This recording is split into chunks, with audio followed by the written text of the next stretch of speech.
Once again, I greet you all in the name of our Lord and Savior Jesus Christ. Friends, there is one man who uses to receive flowers from children. It is a routine for him to receive them.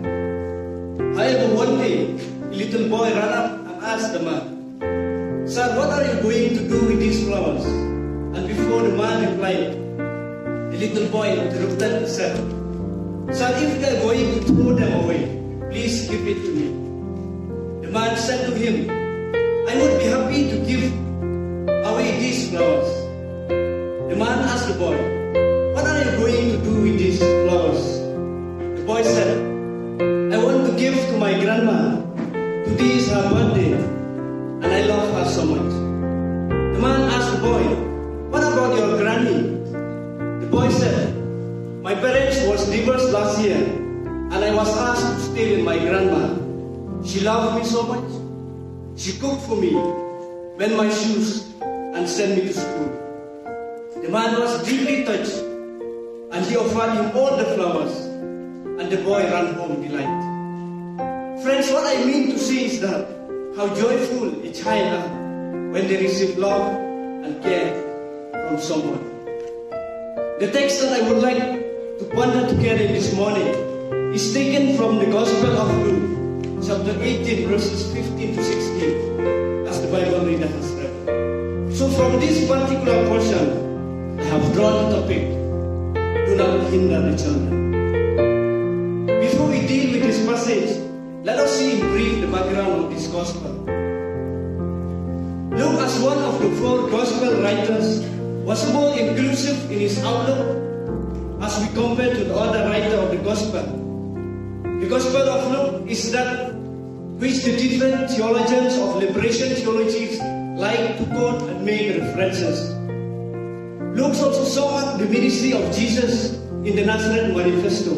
And the theme of this manifesto, that is liberation, appears again and again in this Gospel. The passage on which the sermon is based this morning is the continuation of liberation theme as started in the Nazareth Manifesto.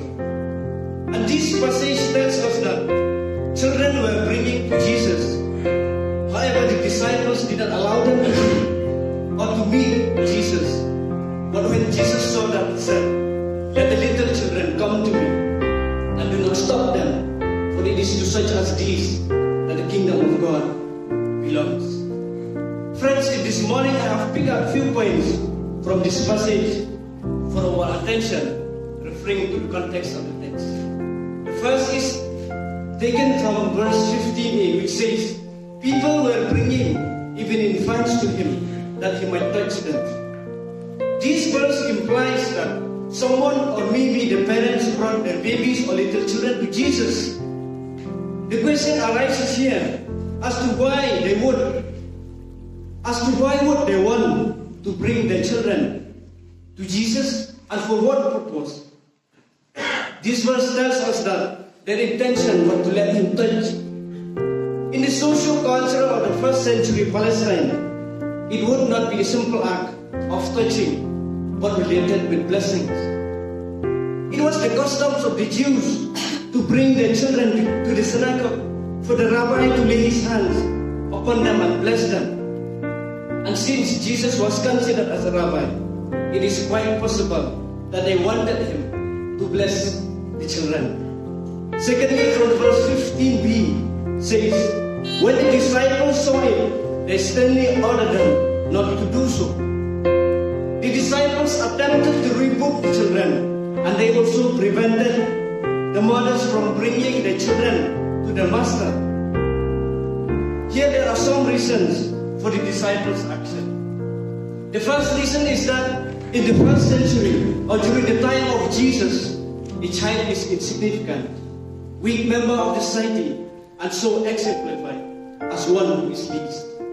In the Greek-Roman War, children were marginalized in the society, and infant was among the most vulnerable.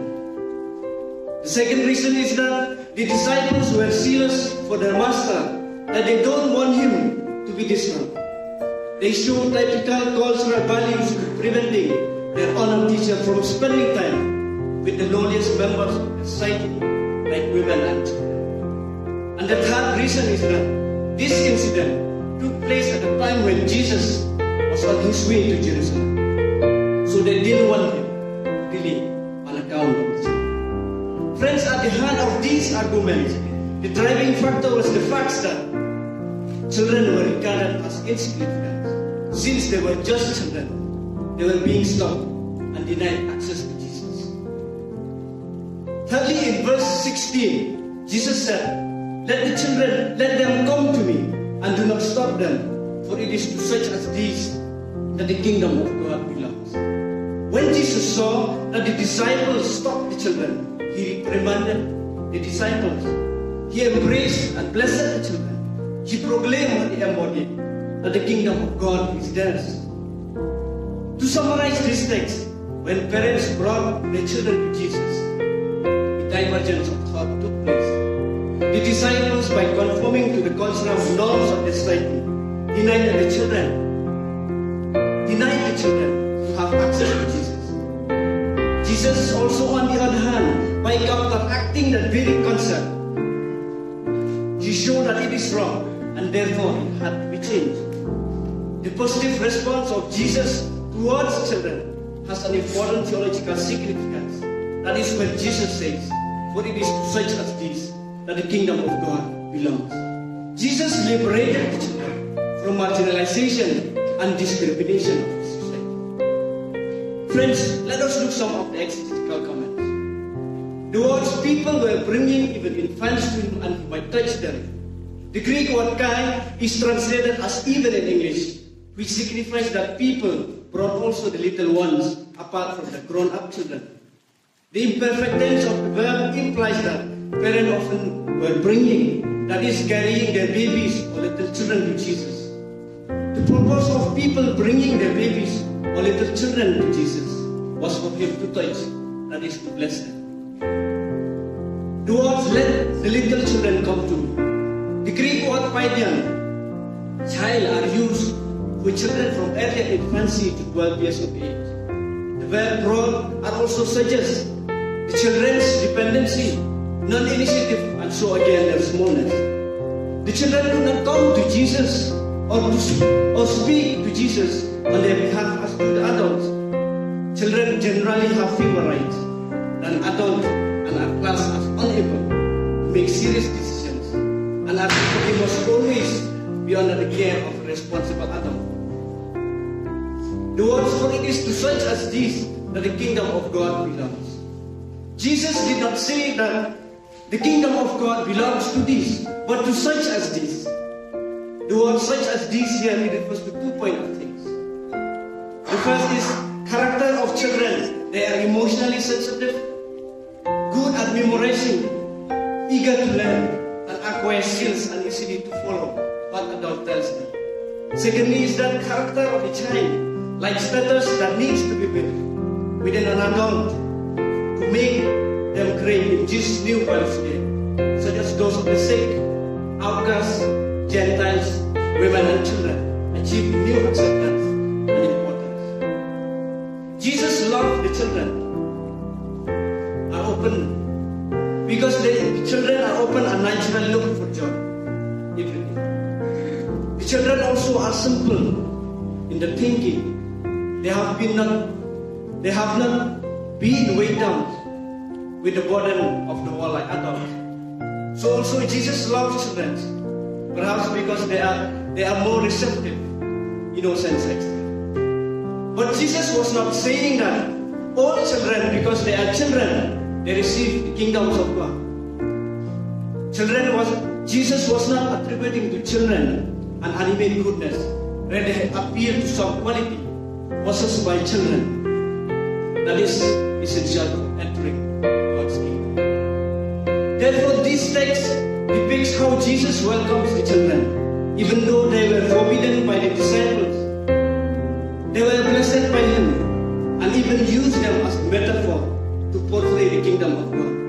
For such as this, that the kingdom of God belongs. Friends, the oppressive idea of the first century, which regard children as insignificant, prevails in our society today. In Indian society, people distinguish children as insignificant Children suffer many difficulties in their life for no fault of their own. They are the exposed and vulnerable section of human community with less security. Many children today are at risk of mounting problems like intellectual, emotional, physical, psychological, behavioral, and physical disabilities. They are at risk because of abuse, neglect, poverty and hunger, disease, violence and exploitation. These children are unprivileged and denied access to the manifold blessings of the church. Moreover, poverty leads many children to drop out of schools, giving rise to illiteracy. Children who drop out of schools often end up in the streets. It has been estimated also that India has the largest number of street children in the world. And many of these children are said to be involved in crime, violence, drugs trafficking, and prostitution. And also child labor is another outcome of poverty. In India, child labor is banned, but still continues illegally. Due to poverty and lack of opportunities and facilities, many children are into labor of the most hazardous environment. These children need to be given opportunities to grow in all aspects of life, but unfortunately, they are deprived of opportunities. So also children with HIV/AIDS, to infected family members, they have been stigmatized and discriminated against in educational setting and in the society in many countries. And this is same even to the children who are differently able. Furthermore, it is unfortunately that there are still grown-up members of the society, particularly those that possess power, who think about children as insignificant humans. There are even parents who fail to understand the rights and needs of children, specifically in remote areas, for example, like Muslim community. Some of such people are like Jesus' disciples, who care much more about things traditional, material, and even political, no matter how much they have to violate the rights of children or preventing them from attaining fullness of life from childhood. Due to those and other reasons, many children remain neglected at home, in the society, or anywhere else. The church so far have not included children. Children's ministry in the main worship. Children's service are most of the time neglected and left to the leadership of the children without either a senior member of the church visiting the services. And this is most of the time happen in the local churches. Friends, in India, apart from children, there are also other sections of people like Dalits, tribal, Adivasi, and women who are considered as insignificant. They are being exploited in all spheres of life. Politically, they have no voice. Socially, they are being discriminated. And economically, they are poor and exploited. Friends, when we look to the Jesus ministry, Jesus always gives a positive response to the people during this time. He also liberated all the insignificant members of the society, such as children and women, and other marginalized people. The passage that we are dealing is one of the positive response of Jesus towards marginalized people. Friends, these problems faced by children and other marginalized community today demand urgent needs, urgent response by the understanding member of society, particularly the church, as a theologizing community, which must be consistent in its proclamation of the message of the kingdom of God. Keeping in mind the paradigm set forth by Jesus on this text, the church is called to include all aspects of human development in its theologizing process. In Indian society, children, Dalits, women, and indigenous people, whom the society regards as insignificant, need to be concentrated in the mission of the church, as Jesus did during this time. But my focus at this morning will be specifically on children. Friends, when Jesus says, "For it is to such as these that the kingdom of God belongs," in this, cry of children who live in starvation, malnutrition, lack of medication, and other problems must not be made on. Christ who give access to children set an example to the church today to embrace these apparently insignificant members of the society and be a blessing. Looking to the present scenario, Children's Church focus primarily on the physical, that is food, shelter, clothing, education, and care. Therefore, the church and the society need to show and give love, care, and accept children as Jesus said. Therefore, these three aspects that children long for need to be discussed, so that as spiritual leaders we can deal with the problem faced by the children today. Point number one is love. Jesus' response in this text shows the great love that he had towards children. In Indian society, many children who were compelled to do things which they did not expect, such as child labor, need loving attention from able members. Children came to this world hoping to experience the bliss of life, but most days they feel pain and bitterness in their life. They hear people talking about love, but they never fully understand what does love means. Therefore, they look at someone who can give love to them. In giving our love, it means spending time with them, involved with them, so that we can meet the real need that I am struggling for. It is auspicious to know that some like the Rich Shillong Ministry has taken its steps of showing love to the needy children, but such appears very rare. Therefore, friends, the church, as the community who proclaim the love of God, need to give special attention in its ministry to those children who are being discriminated and stigmatized by the family and society, in order that these children can see and hope for a better future.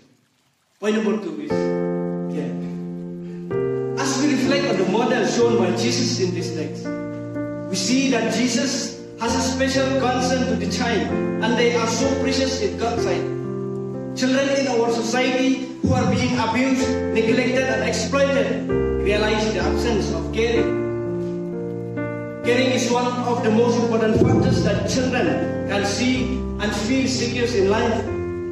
For example, if someone cares them, they feel secure and life. They feel secure and safe. An example of activities done by the Childline, one of the organizations and other groups that have provided services to the children in need of care and protection, is quite remarkable. These institutions have taken special concentration to many children in our society. They provide them shelter, education, clothing, etc. Friends, in 2017, when me and my friends, we did our intensive practical in Reverend S. Wellington Children's Home Mankunden, we had a talk with the superintendent, and she tells us about the condition of the children who stay there. She said, they are the children who have lost their parents, and some of them have no homes. They don't even know the relative family members and so on. But when I look to these children at the time, I can see their joyful heart, their smiling faces is excellent. Moreover, it really touched my heart when I talked with them personally. And one of the children said to me, this is my home. Through this encounter, I realized that how joyful they are when children receive care from someone. I also realized that it was in caring process that we can restore back the wounded psyche of children to people with dignity. However, this could be the very limited extent.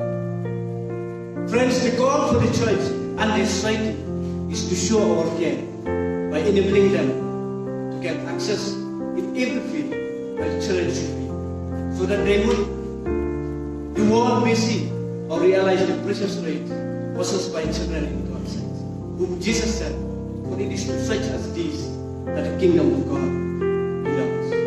Point number three and last point, acceptance. Children today need to be accepted in the society as are the other grown-up human beings, and to be regarded as insignificant section. The The text shows that Jesus shifted his ministry from the oppressive ideology of his time to the holistic ministry. Therefore, the church needs to adopt a relevant paradigm in its mission, a new way of doing mission by disarming the ideology that regards children as insignificant. The perception that the world perceives children as insignificant has become a hindrance for them. In such a context, children lose hope and see no bright future in their life. Therefore, children need someone to stand and speak on their behalf towards this ideology of the present existing social order. By accepting them, it should not end only with providing them their needs, welcoming them, giving food, shelter, etc. But with them taking the platform to speak on their behalf. Children need a helping hand in affirming life to rescue them from enslaving social treatment. They also need someone to advocate their rights. Today, Theological Circle has included children in a theological formulation, that is the child theology movement. This theology asserts that a child needs to be given all opportunities to develop and grow.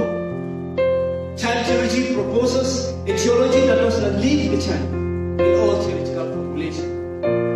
Therefore, it demands us as the future leaders and the church to raise our voice against the oppressive outlook and treatment on the basis of the child theology, in order that children would be able to enjoy their right and privilege in life. Friends, to conclude the sermon in this morning, it is often said that children are the future of the church, society, and the nation as a whole. Thus, the message in this morning calls each and every one of us into advocacy of justice for children, compassion, respect, love, care, and acceptance for children, irrespective of faith, sex, tribes, color, and so on. The nature of child abuse and neglect is very crucial, which calls the church for our attention. Therefore, it is a call to participate actively in action and see and feel through the feeling of the child. So if we dream of a better world of tomorrow, then we have children today who will make our dreams come. If we dream of a better world of tomorrow, then we have children of today who will make our dreams come true. Therefore, friends, let's give our best for them today so that they can make a better world. For God's glory.